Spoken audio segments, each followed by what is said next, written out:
رسول کریم صلی اللہ علیہ وآلہ وسلم نے ارشاد فرمایا کہ ایک فقیہ، ایک عالم شیطان پر 1000 عابدوں سے بھاری ہے۔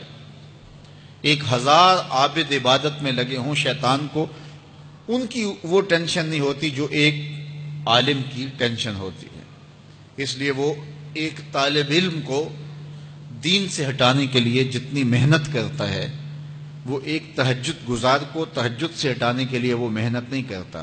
ہمارے استاد فرمایا کرتے تھے کہ شیطان تخت لگا کے بیٹھ گیا تو کسی نے آ کے بتایا کہ میں 2 آدمیوں کے درمیان لڑائی ڈال دی ہے، تو وہ بڑا خوش ہوا، تھپکی دی اپنے چیلوں کو کہ تو نے بہت اچھا کیا ہے۔ پھر کسی نے آ کے بتایا کہ میں نے چوری کی واردات کروا دی ہے، تو اس نے اس کو بھی تھپکی دی۔ پھر کسی نے کہا کہ میں نے جو ہے وہ برائی اور بدی تک لوگوں کو پہنچا دیا ہے اور زناکاری میں لوگ میری کوششوں سے مبتلا ہو گئے ہیں، تو اس نے کہا واہ واہ تو نے بھی بہت اچھا کام کیا، اس کو بھی داد دی۔ تو مختلف لوگ آ کے اپنی کارروائیاں اس کے چیلے چانٹے بیان کرتے رہے، اور ایک آیا اور اس نے کہا کہ ایک طالب علم جا رہا تھا تو میں نے اس کو ورغلا کر کے جو ہے وہ دین کی راہوں سے دور کر دیا ہے۔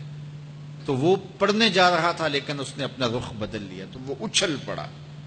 تو باقیوں نے کہا کہ ہم نے اتنے بڑے بڑے کام کیے ہیں، یہ تو ایک معمولی کام تھا۔ اس نے کہا تمہیں نہیں پتا یہ کتنا بڑا کام کر کے آیا ہے۔ تو شیطان انسانوں کے روپ میں بھی ہوتا ہے۔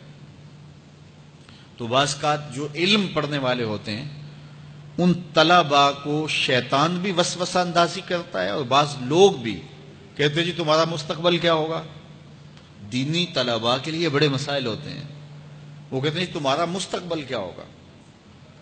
مستقبل سمجھا کس کو ہے؟ 45 سال زندگی کو ہے ٹوٹل، جو زندگی ہے ہماری، یہ ایوریج زندگی نکالی ہے، کسی کی 60 سال بھی ہو جاتی ہے، لیکن ایوریج کہتے ہیں 45 سال یہاں زندگی ہے۔ اس میں چوتھا حصہ یا تیسرا حصہ تو سو کے گزرتا ہے نا، 8 گھنٹے بھی دن رات میں سوئیں آپ، تو 45 سال زندگی میں سے 15 سال نکل گئے، باقی 30 سال رہ گئے زندگی کے۔ اس میں بھی 8 سال بچپن کے نکال لو۔ وہ میرے ایک دوست نے بڑا حساب لگا کے نا، تو وہ کہتا ہے 16 سال بچتے ہیں ٹوٹل۔ اگر 45 سال ایوریج زندگی ہے تو جو زندگی گزرتی ہے بھرپور وہ 16 سال ہے۔ تو میں کہتا ہوں کہ 1 سال جو ہے وہ یہ سیلفیوں کا بھی نکال لو، یہ بھی ہر جو ہے وہ آدھے گھنٹے کے بعد 5 منٹ یہ بھی صرف ہوتے ہیں۔ تو 15 سال 16 سال ٹوٹل زندگی ہے، اس کو مستقبل سمجھا جاتا ہے۔ اصل مستقبل کون سا ہے؟ اللہم ان العیش عیش الآخرہ۔ میرے حضور فرماتے ہیں اصل زندگی تو آخرت کی زندگی۔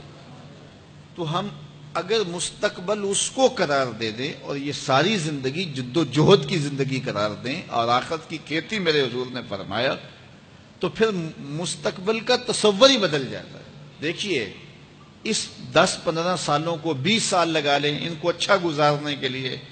ایک انجینئر ہے، ایک ڈاکٹر ہے، اور مختلف علوم و فنون کا حاصل کرنے والا ایک بزنس مین ہے، کتنی محنت کرتا ہے، جوانی جیسے حسین لمحے وہ دن رات ایک کر کے گزار دیتا ہے۔ عزیزوں کی شادی قریب ہے لیکن وہ نئی شادی پہ پہنچا جی، بس وہ اس کا بڑا حساس معاملہ ہے تعلیم کا، تو اس نے خوشیاں چھوڑ دیں، عیدیں چھوڑ دیں، گھر سے دور رہا، کیوں جی میرا مستقبل سنور جائے۔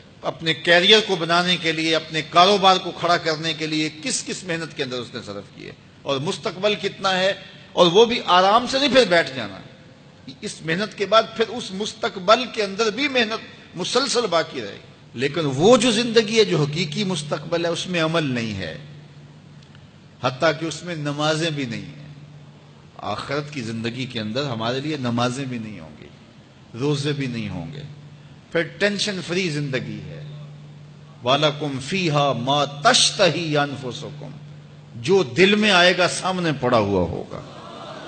یہاں تو حسرت میں زندگی گزر جاتی ہے نا کہ یہ چیز مجھے مل جائے، اور ملتی اس وقت ہے جب اس کی خواہش ہی ختم ہو چکی ہوتی ہے۔ لیکن وہاں جو آرزو کرے گا، ابھی آرزو خانہ ذہن میں ہوگی، ابھی ذہن سے دل میں اتر کر کے دل کو بے چین نہیں کرے گی کہ وہ خواہش پہلے پوری ہو چکی ہوگی۔ تو اصل زندگی تو وہ زندگی ہے۔ تو اس لیے شیطان یہ بہکاتا ہے کہ میاں یہ زندگی کیسے گزرے گی، بالخصوص طلباء کو، دین سیکھنے والوں کو۔ میں تو اپنے طلباء کو کہتا ہوں کہ میری زندگی اچھی نہیں گزر رہی، میں نے دین پڑھا ہے، میں دین پڑھانے کے کام میں لگا ہوا ہوں، تو کیا میری زندگی اچھی نہیں گزر رہی؟ میں تو مطمئن ہوں، اطمینان کی زندگی گزر رہی ہے۔ تو دین پڑھو، دین میں خیر ہی خیر ہے، دین میں بلائی ہی بلائی ہے۔ تو دین خیر کی راہوں کا سفر ہے۔